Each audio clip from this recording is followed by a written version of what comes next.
I'm Brittany. I'm an emotional relief practitioner, and that means that I'm bridging psychology and spirituality together to better help you understand emotional distress and cope with it and stuff.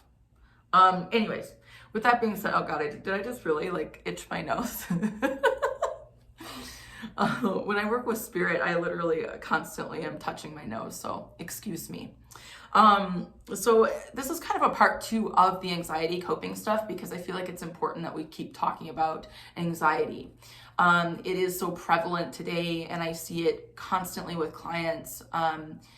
Another good skill with coping with anxiety, wow, I am really getting it today. I'm just itching constantly from the spirit. Gosh. Anyways, so coping with anxiety is difficult. So what I recommend, you can try the 3 method. There's an actual name for it, but the name is not coming to me. Think about what you're feeling, seeing, hearing, and touching. That will put you kind of out of the thought process. However, that never really worked for me, so that's maybe why I don't really care to explain it more.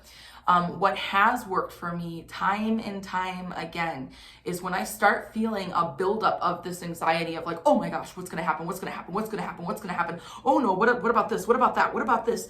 I start thinking so abstract, just so out there that I can't focus on the reality of where I am and what I'm doing. And so how do I work through that? I take ice cubes and I put them on my wrist. And for whatever reason, that reaction for me stops me dead in my tracks. And it doesn't mean that I don't feel that, oh gosh, the anxiety. Still, it calms me for a moment because I'm then back into the reality of where I am.